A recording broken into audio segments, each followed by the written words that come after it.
Okay, this is going to age you, but that's okay. It's been 30 years since we first met Lieutenant Dan in Forrest Gump. And while the character may not be real, it is a role that still inspires many, many people. And this weekend, you have a chance to see the man who played Lieutenant Dan perform in person, while more importantly, celebrating our veterans. Actor Gary Sinise is joining us today. Gary, how are you? I'm great. Thank you. Looking forward to coming to Charlotte. Yeah, we are really looking forward to having you here. There's so much I want to talk to you about, but let's talk about the event first. This is a big event that is bringing together a lot of folks for a really important cause, and an important cause that has been special for you for a really long time. Talk about this event this weekend. Yeah, Wounded Heroes Day. So this is in support of the Independence Fund. And I have a history with the Independence Fund. Years ago, I used to come to Beaufort, South Carolina, to do a show that they called Lieutenant. Actually, it was a weekend. They called it Lieutenant Dan Weekend. Indy Fund has been supporting our wounded for a long time, and they were raising money back in the day to provide track chairs. They still do that at the Indy Fund. So they started this thing called Lieutenant Dan Weekend, asked me to come with my band, and I went back several years in a row. Eventually they moved it to Charleston.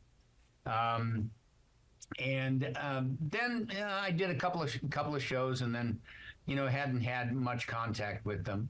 But Sarah Verado runs the Indy Fund now. Her husband was wounded badly.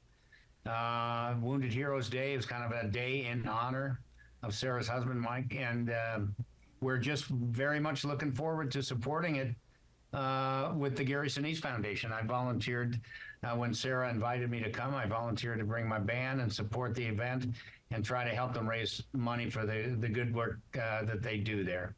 You're so well known for all of the things you've done on screen, but you are, I really think, just as well known for all of the work that you have done for veterans, wounded veterans. But people might not understand where that passion for that started for you. Some probably think, oh, well, he played this role and then it became a passion for him. Walk us through that and how this started for you. Well, I would say very much the first seed is the veterans in my own family. Mm-hmm. And I have Vietnam veterans on my wife's side of the family. I have my grandfather served in World War I, my two uncles in World War II. My dad was in the Navy during Korea.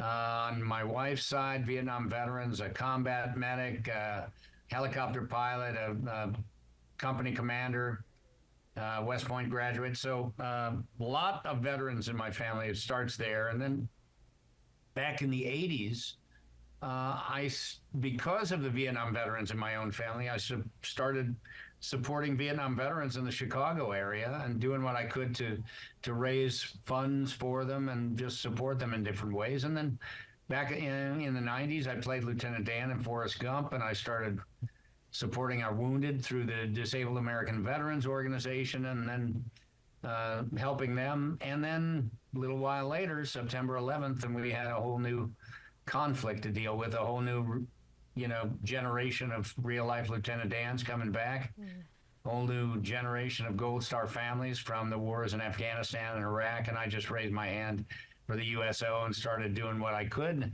That led me to start supporting a lot of different nonprofits, including the Independence Fund. And then I eventually started my own nonprofit, the Gary Sinise Foundation. Yeah, people can see how authentic this is for you, and I think that's why they gravitate toward that. Almost out of time with you, but I have to ask, I did feel a certain way when I said it's the 30th anniversary of Forrest Gump.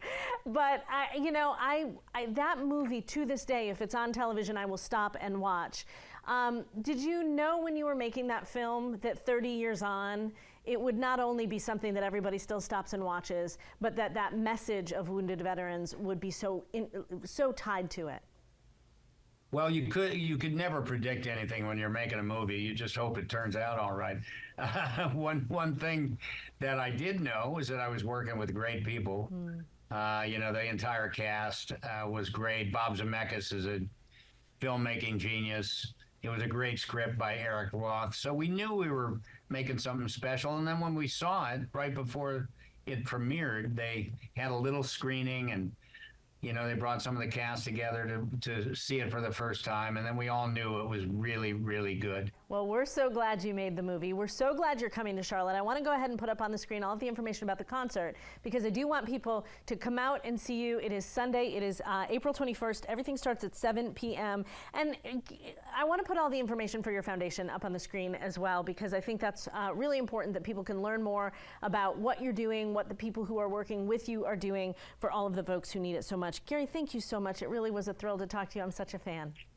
Thank you so much for having me. Come on out and hear the band on Sunday. Sounds good to me. Thank you. Mary, back over to you.